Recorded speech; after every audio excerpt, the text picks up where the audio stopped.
Hey everyone, welcome back to the Optimization Toolbox. My name is Jenna Redfield, and today we have a special guest, Jenna Anderson. She is someone that I'm connected with on TikTok, and she talks a lot about friendship, and I'm so excited. I wanted to do this topic because it's one that's very near and dear to me. And well, let's just get started. Welcome to the podcast. Hello. Hi, other Jenna. Hello. Yeah, you're actually the first other Jenna I've ever interviewed. I just realized that. Wow, I feel so special. It's so funny because I think we became friends on TikTok because we were both named Jenna. Yeah. Like you commented on one of my videos and I was like, oh, another Jenna. There's another one. It's not the most common name in the world. It's Maybe not. I'll ask, why were you named Jenna? I'm curious. It's a lame story. I was named Jenna because my mom's best friend named her kid Jenna and she really liked the name. But it also means little bird in Italian, which actually I think is really fitting for me. Yeah. Yeah. I've looked that up before. I've also heard it mean like white, the color white or something. Great. Like pale. I was like, that's me. Fantastic. I'm also that. Yeah. But it's funny. I was actually named after the character on the show Dallas, who was played actually by Priscilla Presley. My dad, and her character's name was Jenna, and my dad loved the show Dallas, and so I think he just liked the name Jenna. So that's always my story. That's cute. It's from the 80s, and I was born in the early 90s, and I was like, okay, I guess that's why my name's Jenna. And a reference I'll never understand because I was born decades later. I've never seen the show, so I'm like, but I know who Priscilla Presley is, so I was like, cool. Elvis's wife. Great. I'm named after her. But yeah, so we connected on TikTok, and I was so interested because I was like, I had never seen that many creators talk about friendship, and I was like, wow, that's such a great thing to talk about because it's so needed. How did you get into that niche, and how did you kind of start this whole thing? So I kind of just fell into it, to be completely honest. I made a meme back in April about how it's so difficult to get people in a group chat to make plans, and the meme ended up getting like 2 million views and just like thousands of people commenting in the comment section of like, oh, like it's so hard to make friends as an adult, like it's so hard to get like people to commit to plans, like I hate when this happens. Well, like people were like really negative, and I was like, wow, this is a problem, and I think we should talk about this because adult loneliness is like an actual pandemic of its own. Like it is a serious problem and a health issue that we're not addressing. But not only that, I have a lot of experience making friends, and I think I've become really good at it. And I was like, maybe I can help people learn to do that, and either in like a comedic way through skits or like through just like giving tips and tricks. But my background is I was born in Pittsburgh. I moved to London, England when I was a kid, then to San Diego, then to Ohio, and then like also like almost to New York. So I've moved around so much in my life that as a survival tactic, I had to learn how to make friends, and I had to learn how to make them quickly. And even in like all these cities, I like moved schools quite a bit. And I had to learn how to do it. And so I've had this skill of like everywhere I move, I make friends like instantly. And I'm like, all right, I can teach people how to do that. And so that's kind of how I fell into it. Yeah. Awesome. Well, I mean, I think that's so interesting because I think because there was you said it was a meme that went viral or a video? Yes, it was a meme. Okay. So because of that, I feel like that, I use the term like make noise, listen for signal, which basically is like put something out there and see what the reaction is. So listen for that signal. And I feel like you got a lot of signal that this is an issue. And that kind of spurred you on to like, be like, I need to talk about this more because it is something that like you're seeing so much issues. And I see it too. I was just telling you, I had the same thing happen to me on Instagram. I posted just a saying like, it's hard to make friends in Minnesota. And it did so well. And I got more comments on that post just from that one saying than anything I had probably ever done in any type of social media before. And I was like, oh, this is like hitting a nerve.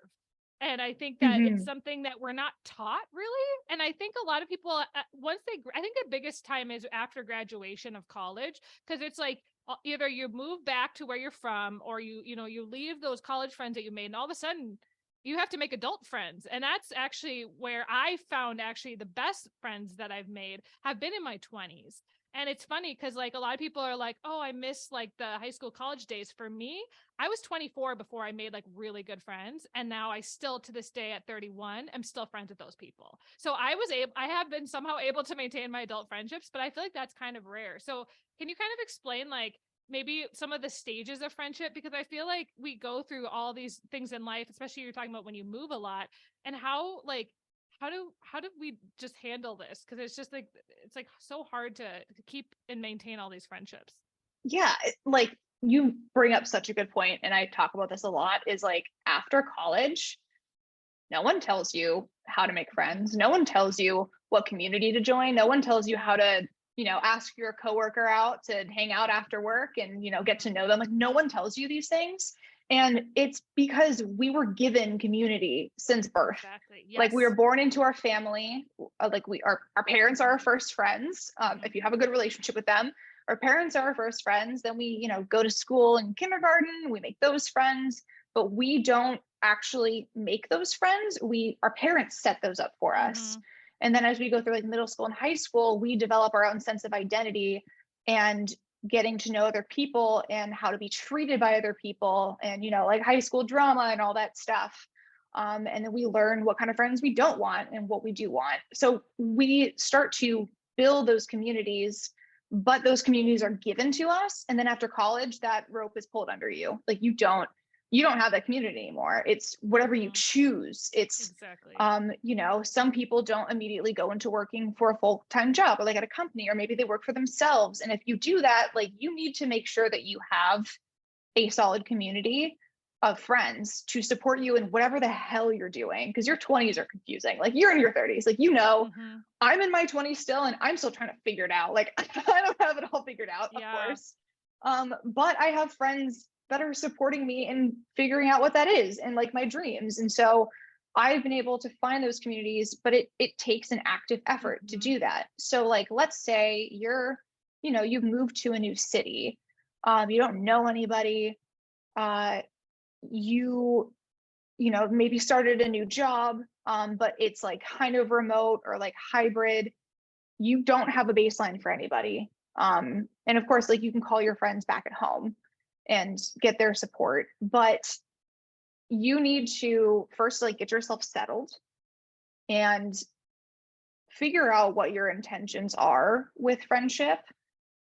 Go do the things you already love to do, and people who love to do those things will follow. Like that is the baseline. Find people with basic commonalities. Do you like to go to coffee shops? Physically go to coffee shops. Like do not stay in your apartment, because that will create isolation, especially if you're working remote. So it's like, do the things you already love to do. The people that all love to do those things will follow, but do those ritualistically. Don't just go once and say like, oh, that was cool, I tried it. Okay, I'm going to go do something else. Like stick at it, because that is how you build a community. And it's just like with friendships don't just happen. You put an intention into it, and you ritualistically are in contact with that person and creating a relationship.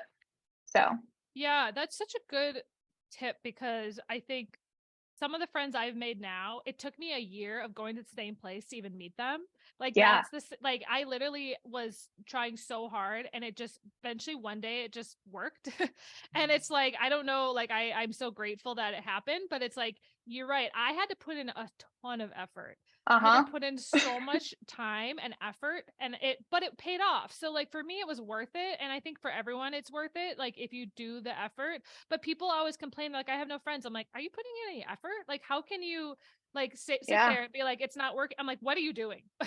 Do you know how many DMs I get on TikTok every day of being like, I have no friends, what do I do? And I'm like, well, for one, watch my videos. For two, like, are you at a point in your life where like you really need to make friends? Because it's clear that like if you don't have any friends, you need to get out of that stage of being alone, because that's not healthy. Like there's a statistic that I read the other day. I was actually talking to somebody in neuroscience who works with dementia patients, and they said the number one thing to help combat dementia is friends. Don't be alone. Talk to people. But they also said that loneliness kills you faster than smoking a pack of cigarettes a day. Science. Yeah. And I think the pandemic has made that a lot worse, for sure. Yeah. And I think like, I mean, there's so many topics we could go down rabbit holes on, like how like social media affects you, like Oh just my seeing, God. seeing friend Yes. groups. I mean, there's like, so like, it's funny because when I was, graduating from college, I'll be honest, like the worst summer of my life was exactly 10 years ago this year. And it was a summer where I was so lonely. I had never been that lonely in my entire life. And I felt like I had absolutely no friends. And it was between my junior and senior year of college. And it just, I hit kind of rock bottom in terms of the friendship field. And what's funny is I ended up developing a ton of parasocial relationships with people I followed online. And I hate to say it, but they kind of saved me. It was people I didn't know. It was people I watched on YouTube and certain platforms. But it's like, That's awesome. it made me feel like there was like, I felt like I was kind of in the know. And I know that's weird, and parasocial relationships are such a weird thing, but for me, it was really helpful at the time. Now I'm like, okay, that's not healthy for a long time. But for the moment, it made me feel like some sense of like a community in some way, that like, I felt like I was kind of joining in on their friendship group, just watching them online. But eventually when I got my real friends, I was like, this is way better. This is so much better. This is so much better Yeah. than watching it online, right? So it's like I have to say that what in that moment that was very helpful for me, was to just even just see other people being friends was really cool for me. Yeah. Oh my gosh. I can like think of so many YouTubers on the internet that I'm like, I want to be your friend. Like, how do I? Exactly. You don't know that I exist. I'm so tiny. Yeah. Hello. But Yeah.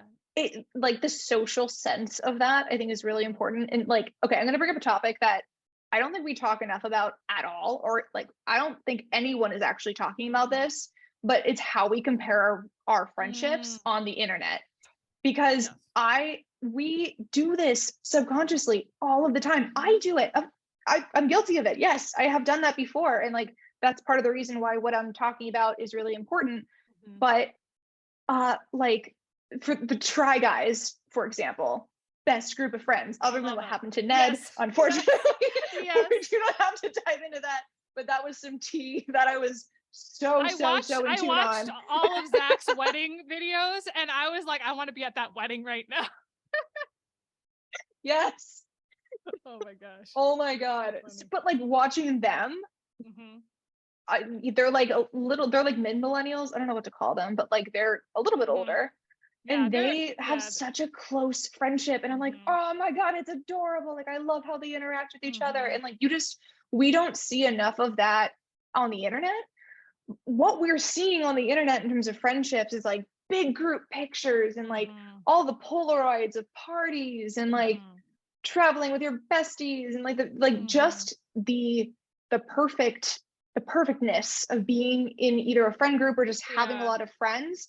But you don't know what's happening under the Hmm. surface in those relationships. You don't know if like there's a lot of group drama. Hmm. You don't know if maybe that influencer isn't actually friends with all those people and just kind of Hmm. like got people together in a room and was like, look at all these people, Yeah. we're having fun. Like, you don't know these things. And so what we do is we look at those perfect relationships on the internet and we Hmm. think, oh, I don't have that in my friendships. I am alone. Like, Mm. maybe they're not my friends in the sense of like Hmm. internet friendship and like being uh like doing those things. Maybe my why are my friendships like that? Why aren't we throwing those fun little Hmm. parties or like those presentation parties? And fact of the Hmm. matter is, every friendship is different. And if you start to look at your friendships more like resources of Hmm. energy and what your friends are giving you, and if that is, enough for you, maybe you need to rethink some of your friendships. Yeah. I also think there's a difference between like one-on-one versus group dynamics. So Yeah. like I definitely have like a lot of group friends where I'm maybe not as close to them, but we do a lot of stuff as a group together. And then Hmm. I have some relationships that are a little bit more deep, sometimes within that group, or even just like one-off friends that aren't even in that group. So it's kind of like you have to, and then also like, you know, how like I mean, we could go down the rabbit hole of like staying friends with people you've known since you were kindergarten, even if you have nothing in common anymore. Because I have a friend like that where it's like I've known her my whole life and we'll still stay in touch every couple of years, but like we have really drifted in terms of what we are focused on. And so how, so it's like, but I still want to keep her in my life because she is such a long-term friend. So it's like, Yeah. how there's like all these different topics. And I feel like you could have a whole podcast about this whole topic because it's like, there's so many things we could go down. I think the biggest one is, I think that people struggle with maybe is maintaining, but also making friends, right? It's like you putting out the effort, getting out there. Like for me, I've met a lot of people through networking, which is a little bit more like businessy, but like, I'm curious, what are your like recommendations for like when people are maybe new to a city? Like, how do you actually make friends? And then like we can get into even what a friendship is, because I feel like there's like, the deep conversations, or is there like acquaintanceships? I mean, I've heard of that, or like, anyway. So if somebody's like, I have no friends, and they're just sending that to you in the DMs, what do you respond to them with? It varies because you don't know what the other person is going through on the other side. So part of me wants to give them some tough love and be like, well, have you made an effort? But if I say that, maybe they have made an effort, maybe they're very self-conscious, maybe they're, they could have something else going on in their life that's prevented them from making friends. Like that is something like, family can take up quite a lot of emotional space. So like, I've got to be really sensitive about like how I respond for one. So, I've also had instances of, people reaching out saying I can make friends on social platforms, specifically like Bumble BFF, like people won't respond to me. And I've actually like done like profile audits for them, which has been interesting. But, if so, like generically, if someone comes to me and is like, I don't have any friends, how do I make them?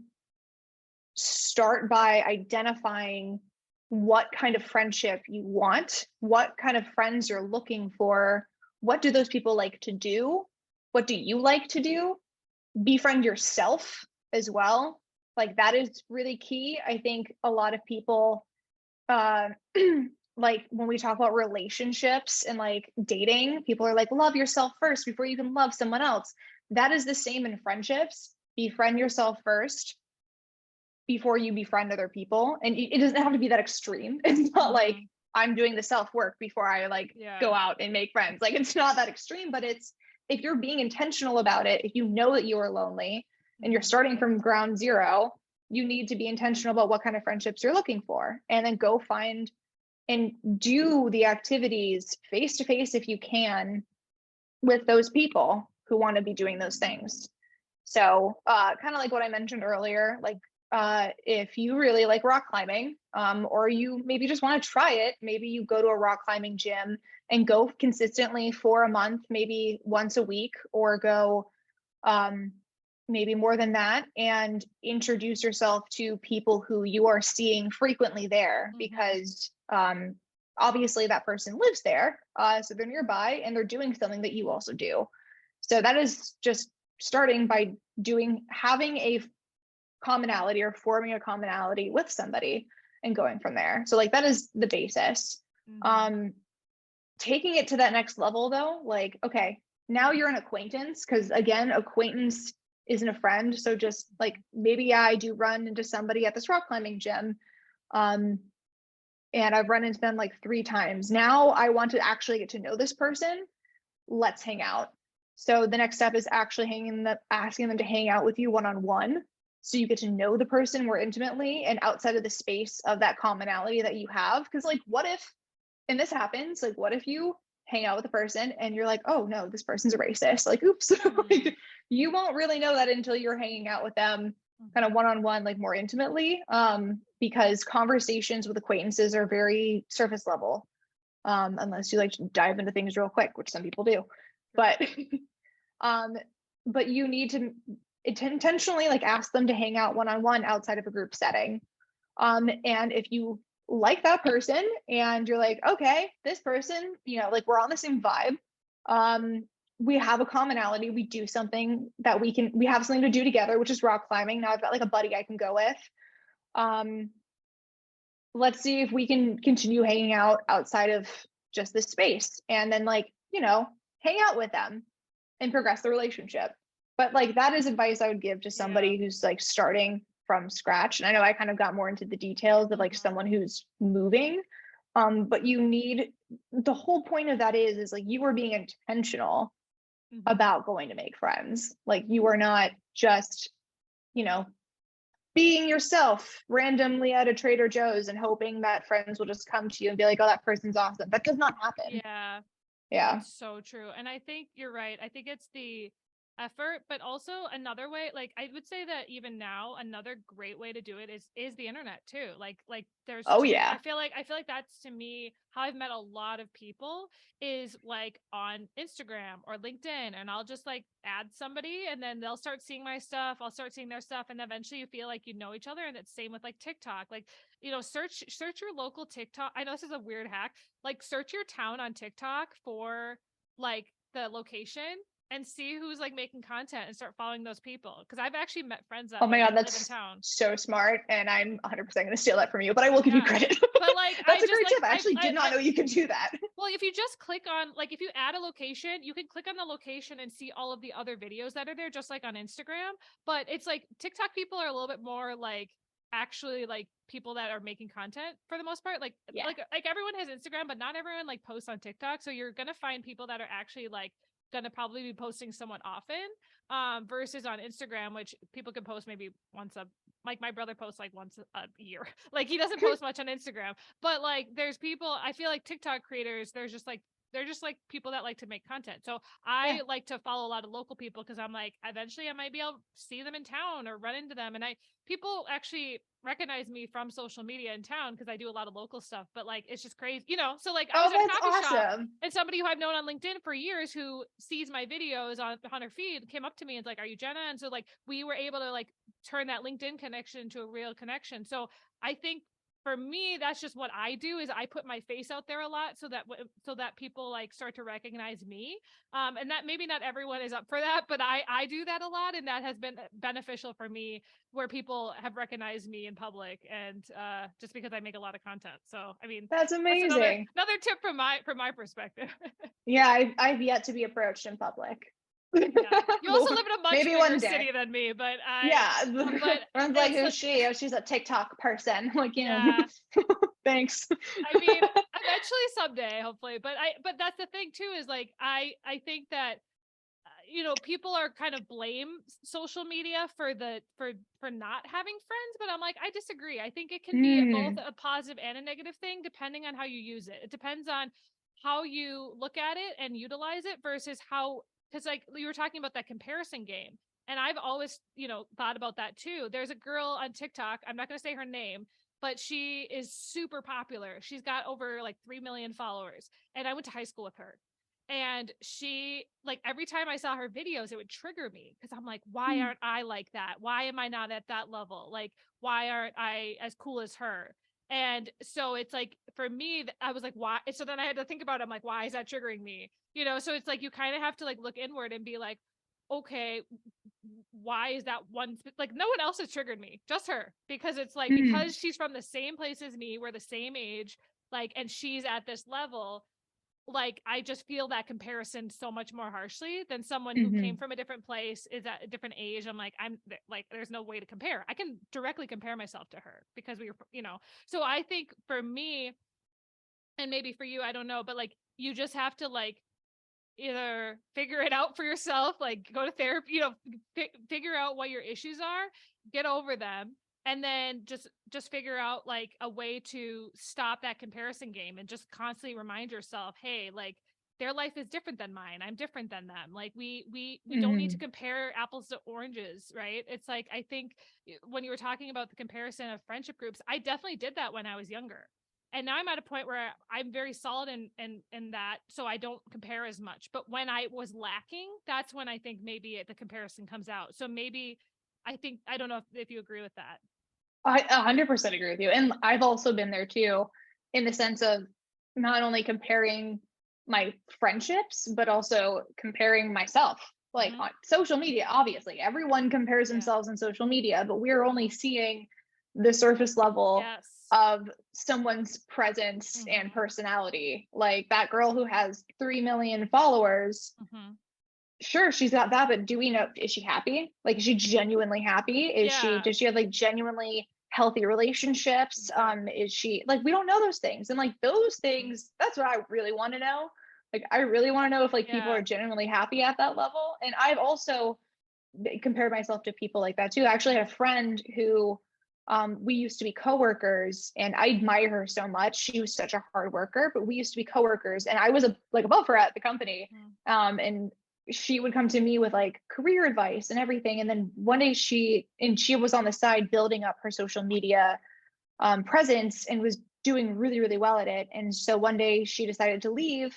And now she has over 1 million TikTok followers. Like, she is so good and she just kills the game. And like, I'm really proud to be her friend. But yeah, I don't know if she's ever going to hear this, but yes, I have felt a lot of comparison to her because I'm like, like, I want to be there. I want to be my own person. Like, as much as I'm very lucky to work for a company that I work for. And but like, my ultimate goal one day is to work for myself. And she's so much younger than me too. And I'm like, how did you do it? And so she just inspires me. And like, that's how you have to look at it, is you have to look at it is if your friends are going after their goals, you can too. Yeah, I agree. Like, there's no sense in comparing yourself to your friends. It makes way more sense to put in the good energy to support your friends and their dreams, and not be like, oh, why does she have that and why don't I? Totally. Yeah. I've gotten so much more from being supportive of others than I have from being jealous of them, Because it literally, what does it do? Like, what good does it do? Compare like what you like go into this crazy spiral of like, why am I not this? Why am I not that? And I'm like, at the end of the day, and at the end of that crazy spiral, like, what does it actually do for your mental health? Nothing. Nothing at all. I'm reading a really good book right now that's talking about like the thoughts that you have, and it's really interesting because it's like, it's made me really think about, oh, there's two people in my brain. There's me who's sitting there, and then there's the person talking at me, which is, they call it like the annoying roommate or something. And it's basically like, every time you have a thought that's like, why aren't they doing that, that's your annoying roommate talking to you. And it's like, there's like, and if you notice it, like, it happens every single moment of the day. Like, the thoughts that come into your head, sometimes they're positive, sometimes they're negative, and it's just, you have to learn to like turn off the negative voice. Anyways, that's like going down another rabbit hole. But like, I was like, that is so interesting that we as social media users, that voice becomes so much larger because there's more thoughts coming into our head of like, we're seeing things that a generation ago they never saw. There was nothing to compare, because we're seeing people that are, first of all, faking their life, like you were kind of talking about, or we don't know what's going on behind the scenes. We don't know that people are putting up the positive version of themselves. There's that new TikTok filter that everyone's using to make themselves look better. There's like all of these things. People are getting plastic surgery. It's like, so it's like, oh, why don't I look at this? I didn't spend $20,000 on a new face. So it's like, I think it's like, I think this is something that we as a society like kind of make jokes about, but it's like, it's actually really affecting people to the point where they're actually changing themselves to try to become somebody else, when it's like, we need to just know that everyone is different and you should just focus on yourself. And anyways, this is going down a rabbit hole, but like, anyways, no, it's all good. I'll tie off the rabbit hole, because that's a really good point that I'll say quickly, that even with my own content and making friends and teaching people how to do that, there's so much more that I want to improve on. And like, I want to make my community feel like a group chat. Like, I want it to feel like I'm accessible. And I've had a hard time doing that lately, because I'm just learning how to do social media. And yes, I've had a TikTok for like a year now, but there's so much in the platform that I can't control, like who sees my videos.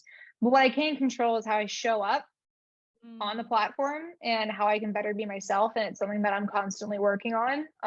Even if I have that little roommate in my head that's like, why aren't you doing all these things?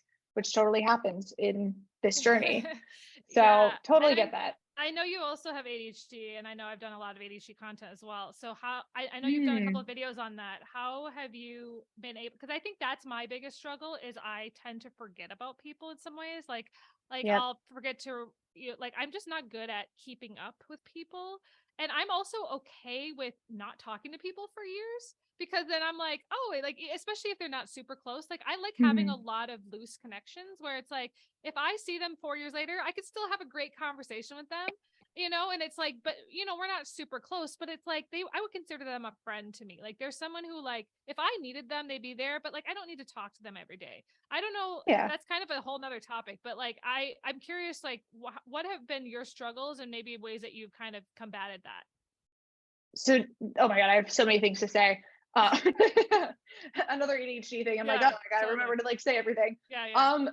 Actually, neurodiversity in friendships is something I haven't seen anyone talk about, and I really want to tackle this concept because it's different. Friendships, if you have ADHD or any other neurodiversity, if you have autism, they look so different. They do, like the kinds of people that you attract in your life, the kinds of friends that you make, how you maintain those friendships. Like, it's way harder, and society makes it even harder on us because capitalism, and I'll get into that later. But like, when it comes to like having ADHD specifically, in my experience in maintaining friendships, getting like really personal, the past month has been really, really difficult for me. Just trying to figure out kind of some next stages in my life. Like, I've got some family stuff going on. And with that, there was a time where for like 2 weeks, I had 40 text messages on my phone I did not respond to. I had like probably like 80 DMs, did not respond, like could not mentally have the capacity to respond to anybody. I went into a rabbit hole. And that happens way more frequently when you have ADHD than if you're neurotypical. And especially like from the day-to-day, even if you don't have tons of text messages to respond to, it's just the mental energy of responding to friends or anybody is way more for us. We spend more doing that than other people. And so our fear in the back of our heads when it comes to our friends is like, oh my God, I don't want them to think I hate them, or I forgot about them, or like I rejected them in some way. I don't want them to feel hurt. And then there's like a people pleasing aspect of that comes in too, where we completely disregard our own needs to please somebody else. That plays a role in ADHD and friendship. And then how we maintain our friendships with, just having ritualistic relationships with friends. What I kind of wanted to add to that though is I feel like certain friends can be seasonal depending on what we have going on with their life. So you mentioned like having friends, maybe from your childhood or like a different period of your life that you'll talk to them 4 years later and it's as if nothing had changed. That's awesome for one. Not a lot of people have that. I have a friend, one of my best friends from Pittsburgh. We talk like probably once a year, but every time we get on the phone with each other, we can go for hours. Yeah. And that never changes. But what that says to me is like certain friends, you need energy from certain friends at certain times of your life. So friendships can also be seasonal. It doesn't mean because you're not talking to them every day that they're not your friend. That is not true. And that's a whole misconception of like, oh, you're my friend. Okay, you need to talk to me all the time. Like if you have a friend like that is probably a problem because we're all adults. We have our own lives. We have a lot of stuff going on. And we can't be that attentive to everybody. So maybe there's a time in your life where you're craving introspection and you're craving someone's perspective to help you look inward on yourself, and someone who gives you a very calm energy. And I have a friend, one of my best friends, who's like that. And at certain times in my life, I will gravitate towards her energy and I'll want to be around her because that is what I am needing. So that is a friendship being a resource. Or maybe there's a time in my life where I'm really craving adventure and spontaneity and fun. And I'll have another friend who I know I can go to with that resource and do that thing with. It's not that those other friends, I can't do those things with other friends, but not every friend is the same, and not every friend has the same resource that you need. And so like that is that's where the concept of kind of resources and having friends in different seasons of your life plays in. And if there's a moment where you're like wondering if your friend from childhood, like how they're doing and you want to reach out, like maybe there's a reason, there's a resource you need from that friend that you didn't know about. So, yeah. That's so true. I always say the quote, friends come into our life for a reason, a season, or a lifetime.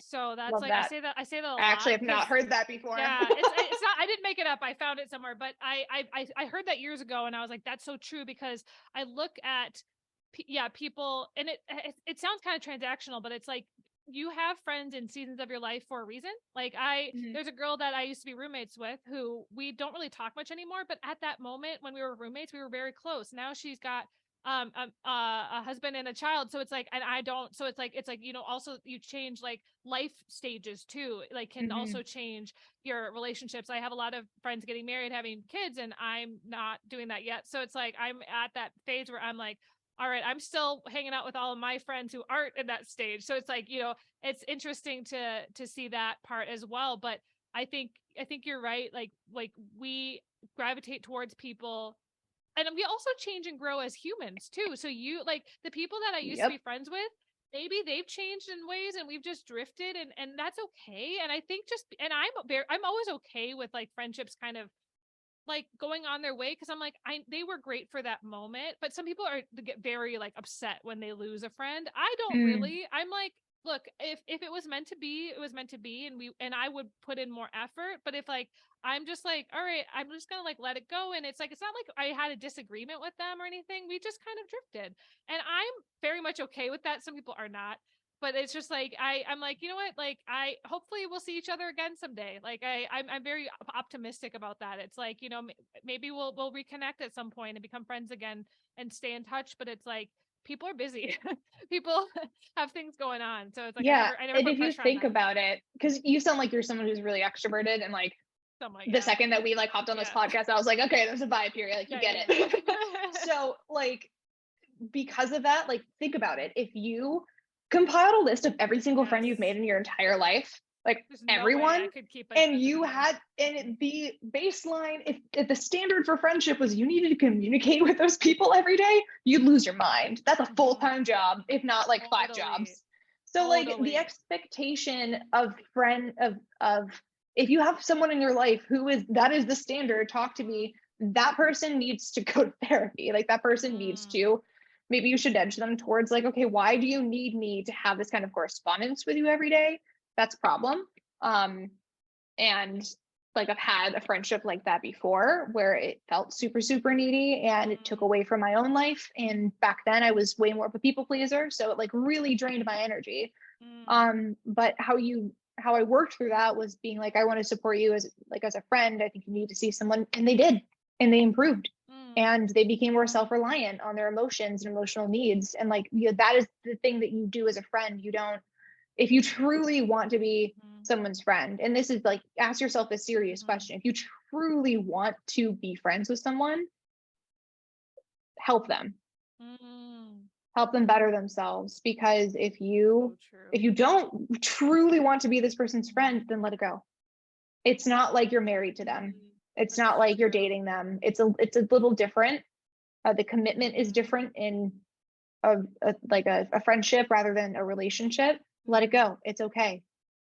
Yeah. And I think so many people stay friends with people out of obligation. Yeah. Because they're like, I've been friends with her for so long. I'm like, but she's toxic, or he's toxic. Like, there are times where it's like, for me, I just drift. I don't do the like, hey, let's not be friends anymore. It's more of just like, hey, like, I just don't ever reach out. And then eventually, like, that breaks away. But it's like, I think that, knowing what a healthy relationship and friendship looks like is important. And some people maybe have always had really toxic friends, or the people they've always been around have been toxic. So I think just, like, figuring out, like, hey, where are your boundaries? What do you want in friendship, and are you willing to not be friends with someone and have someone not like you? Like, I had one of my best friends. This was really sad. I had a best friend growing up, and she just kind of, like, physically stopped being friends with me in high school. And it's like, just ghosted you? Kind of. Yeah. She just stopped talking to me. And, like, we didn't have a fight. but she also kind of did that to a lot of people. So it wasn't just me. Oh, So, all right, but it was stuff she was going through, but it was just like, I felt like to this day, I've never had closure with that. And, but I also am like, I don't really need to talk to her. So it's just like, that's like, so it's like for me, that one does hurt, but like, there's other ones where I'm like, hey, we were friends and now we're not, like, it's fine. Like, it's just, we it just depends on maybe maybe the length of the friendship or the depth of it. I think that it just really depends on, and I don't think about it every day, so it's just like it, sorry, this will go down a rabbit hole too, but it's just, I think friendship breakups is things that we don't talk about enough either. Yeah. Is like, what is considered a breakup when you become more of acquaintances than friends, or is it when you actually have a fight and you never talk again? I feel like there's like, I don't know if you talk about this on on your TikTok at all. I don't, because I don't. This is gonna sound so bad. You never experienced I rarely have that experience, and like I don't want to talk about something I don't have a lot of experience in, because like I tend to gravitate towards people who don't start drama and are like relatively have very healthy relationships in their lives and are, and that's not to say that I haven't in the past though. I have had a friendship breakup, multiple times in high school with specifically one person, but now we're adults and now we're like tight and it's fine. Like we're cool. But I've also had a friendship. I've had like a kind of like a ghosting, a friendship breakup happened when someone kind of ghosted me, and it left me wondering what happened when I had no closure. But I also could kind of also see why it happened. This person just moved off to another country and, just stopped interacting with me entirely. And it hurt because we had such a close relationship for many years during the pandemic. But that's also okay. Like, and I wish her well. I hope she's doing, and I do not say this out of like, I wish her well. Like, well, like I genuinely wish her well. And she's like living her dream right now. And I'm like so happy for her. But even if I don't get to share that happiness with her, that's okay. Because I have that kind of solidarity in me to know that I still have that love for her. And even though maybe she's in another place in her life and she doesn't need me as a friendship resource, I can be content with the closure of the relationship because I have compassion for her. And that's all if I can be that person that ends relationships with compassion, I don't need closure. Yeah, that's so true. And I think that's why I'm able to live with because I'm like, I don't think I did anything wrong. And that sounds terrible. Like, it's like, everyone's yeah. But it's just like, but I know it was like, I wasn't the only person it happened to. So it was like, okay, so it clearly wasn't me. It was something going on with her, but it was just like, all right, like, I'm just going to let it go. And like, just look back at the memories with fondness and just be like, all right, like that was a time and place and we were friends and now we're not. And it's like, again, like people are friends for a season and it's like, all right, now I found better people in some ways where they're more in line with who I am now as an adult versus that was my childhood friend. It was kind of, again, like out of circumstances, we went to the same school or whatever. It's just like, we're friends out of kind of necessity in some ways. And I think that way a lot about adult friendships. I say I'm friends with a lot of people who are a lot older than me or younger than me. Like, I don't have to be friends with the people the exact same age as me, like you are in high school, where it's like, because even I always felt kind of more mature than some of the people my age. So I never always like felt like I fit in because I'm like, I feel like I would rather hang out with people 5 to 10 years older than me. And so it's like, now I can, so it's like, there's like opportunities now to be an adult and I don't care how old people are. Like, I don't ask them their age usually very often. It's like, oh, you're somewhat of an adult, so I'll be friends with you. Like, I don't know. I think people seem weird about that. And I'm like, I don't care. Like, a lot of my friends have like adult children and I'm like, cool, you're in your 50s. I'm friends with you. Like, I don't care. Like, no, I feel like people, it's considered ageist to think otherwise. In my, I mean, maybe that's just my opinion, but I think that, I see somebody in their 50s and like, I have nothing in common with them. That's not true. You don't know that until you talk to the person. I've had friends, like I actually have another friend on TikTok that I made because she responded to she did like a stitch with one of my videos, and I was like, oh my God, you're hilarious. And then we like ended up like going on a Zoom chat and just like Cool. meeting each other kind of over Yeah, Zoom to yeah. be like, hey, and they're in their 40s, but we talk like every day. Oh wow, Like that's so cool. we actually, yeah, but like because we have so much in common. Like we're both like going through the TikTok motions right now. We both love gaming. We both love talking about entrepreneurialism and things like that. And so we have so much in common. And it doesn't matter that they're older than me. Sorry, they're transgender. So I'm trying to remember my pronouns. But they're like 20 years older than me. I don't care. Doesn't matter. Yeah. And I think that was something that was very freeing becoming an adult for me, was just not having to limit myself to who it was and age and all that stuff. And then also like location.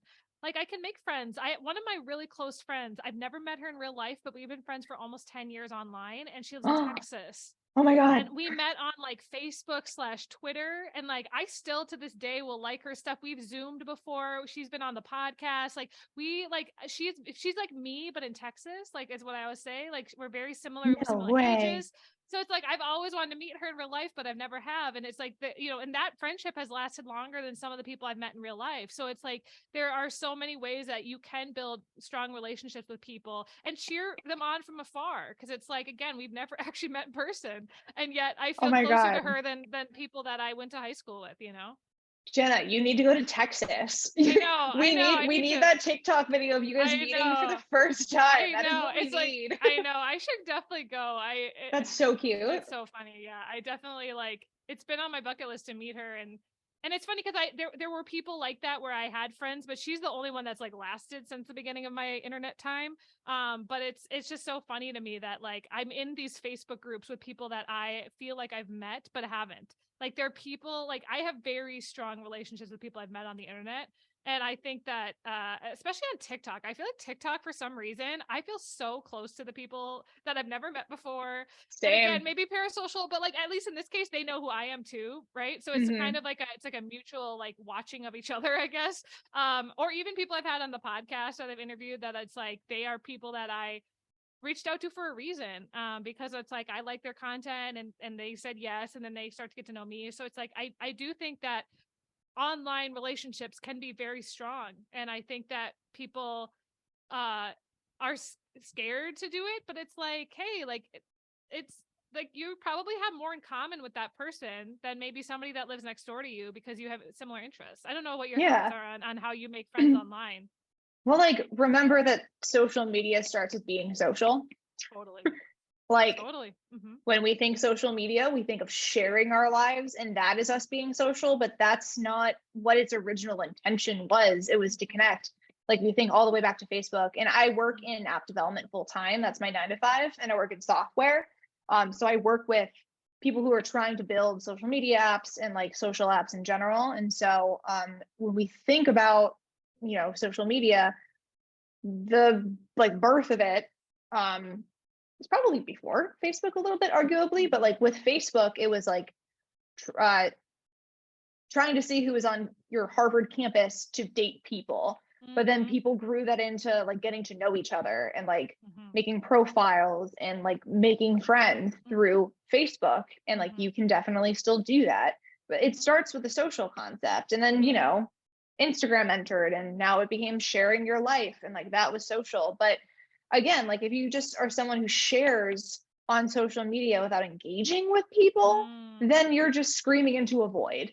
And you're screaming into a void with strangers. That's and so what you true. want to do is make it feel like you're having a conversation. And I say this so ironically because like that is where I want to be with my own content, but like again, it's a journey. So you can use social media to be social. It's totally true. And that's why I love social media so much, is the fact that that is part of the word. And like, I think that if you use it well, like people always rag on LinkedIn, and I'm like, you don't understand. I have some amazing connections on there, and I really have found some great people that like, I love seeing their content every day. It's like people that are making content, but still it's like, I feel like so lucky that I've been able to find some amazing people on LinkedIn, and I'm 100% like all on LinkedIn. Like I love it. But some people hate it. They're like, oh, it's so fake. And I'm like, that's because you're finding the wrong people. right? It's like and it's same with TikTok, same with Instagram. If you're following people that are fake and superficial, that's what you're going to take away from that experience. That's but what you're consuming. Exactly. Yeah. But if you really like, okay, so for example, a lot of the really good people know each other because they have, so it's like, once I found like one person that's like, hey, who do you really like? And then that's another way to also like expand your circle is when I go to a networking event, I always ask people, what's one of your favorite networking events? So that because if it's somebody that I'm vibing with, it's like, if you like the event, it probably means I will too. So it's like, so I think or I'll tell them my favorite networking events and then invite them to come with me because I have a friend that I'm doing this with right now where I'm like, you need to get out of the house. I need to bring you places because I'm like, you need to be a little bit more social because it's like, you need to expand your network. It's so important to have people. And I'm very pro networking, but it's like, because I don't see it as transactional, I see it as a way to just make new friends. I always see networking as a way to make friends. And it's like, they might not be my best friends, but it's like, they're going to be someone that if I see at another networking event, I can say hi to them and talk to them and ask them how they're doing and have I'm able to conversate with them easier because I've seen them on LinkedIn. And I'm like, oh, how, like, I just saw a friend of mine the other day.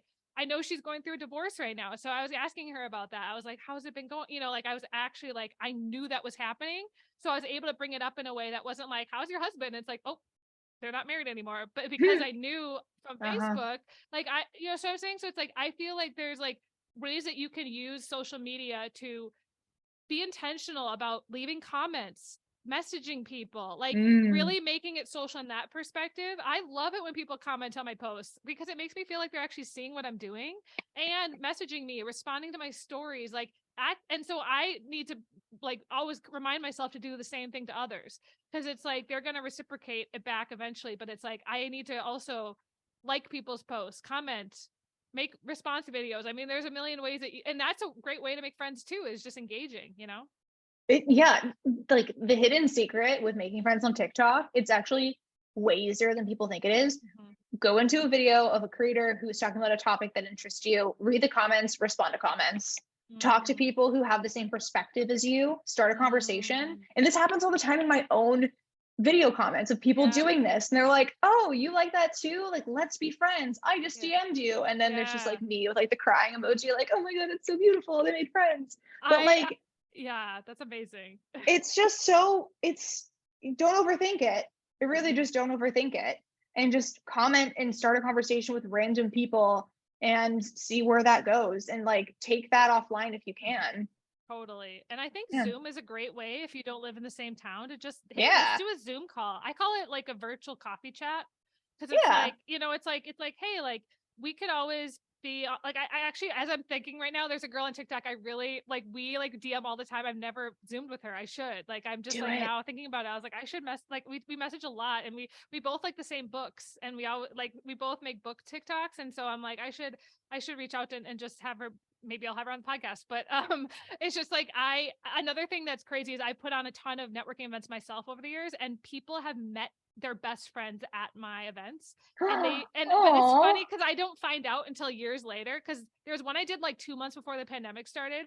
And then I ran into the two girls together like 3 years later. And I'm like, oh, like, and they're like, we met at your event and have been best friends ever since. And that that's so special. Because it's like, I'm trying to facilitate really good people that I've met. Cause I'm like, I don't want people coming to my event that aren't like people I would like want that, you know what I'm saying? Like, so I feel like the people that like me will probably like the other people at my events because they also like who I am and my energy. So it's like, I feel like I try to curate a good network myself. So it's like, hey, these people, like I try to introduce people all the time. Like that's one of my superpowers is I feel like I'm a connector and people always know that about me. A connectrovert? There's a word for it. Oh, is it? It's a connectrovert.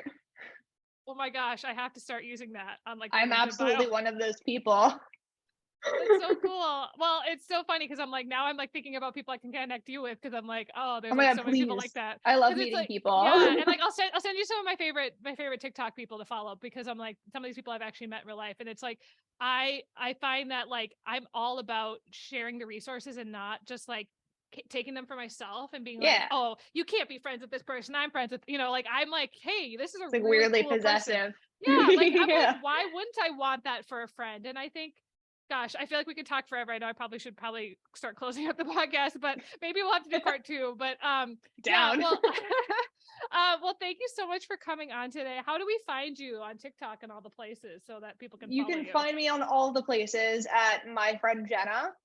And that's my handle. And it's fun to say out loud because if you're telling your friends about me, then it's go follow my friend Jenna. And then you feel just a little less alone. So that is why I named it that handle. I'm kind of jealous of that handle. I'm like, I wish I had that handle. Sorry. Okay. I also took the domain. Oh, nice. Well, Yeah. I own the domain for my first and last name because I'm the only Jenna Redfield in the world, which is nice. So I'm very jealous. Oh, yeah, I was saying your last name's a little bit more common, but I looked it up. There's a website called howmanyofme.com or something. What? Yeah, I don't remember what the actual name of it is, but it's like if you type in like how many of me, I like found it and I looked it up and that was it. Let's see, how many of me website. I immediately looked this up. Let's see. Let me find it. Because I just like because like it's funny because like my brother also I think was the only one. And then I found out there's only like 4,000 people in the world with my last name, so it's not a super common last name. And I was like, huh, that's interesting. Because this is a funny friendship story. Before we go, I was at an event like 2 summers ago, and I took a photo with these 2 girls I didn't know. And you know how Facebook like tags people, like picture, like, you know, faces, it finds who it is. It's Your like, Minnesota accent just came out so strong right there. It tags. It tags people. I loved it. Sorry, keep going. No, it's fine. No, it's actually funny because so one of the girls that it like posted, like, is it this person? Had the same last name as me. And I had seen her like name floating around because I knew she had some mutual friends with me. So I like go and message her and I'm like, haha, wouldn't that be funny if we were like related? And then like I was like, I do a ton of genealogy. So one of my biggest passions is genealogy. I love like family research. And so I was like, well, what's your like grandparents' name? Like I was like actually asking her. It turns out we're like second to third cousins. And which is crazy because we had the same, because I never met anyone with my last name before. And so the fact I'm like, there's obviously like only people with my last name that live in my state are related to each other, basically, is what I realized. So it was just really funny. And so now we're Facebook friends and stuff, but it's just like, I became friends with a family member. What a God. That is insane. I love that. Yeah. So I just had to throw that in, but it's just, I think like, you know, friendship is just such a topic that we don't talk about enough. And I'm so glad that I found your TikTok and I love seeing your videos because I'm like, this is exactly what I personally also agree with, is that this needs to be a discussion, you know, more often, and we need resources. We do. So, everyone can make friends, no matter how othered you feel. Everyone can make friends. So true. Awesome. Well, thanks so much for coming on, and I'll see everyone next week. Bye. Bye.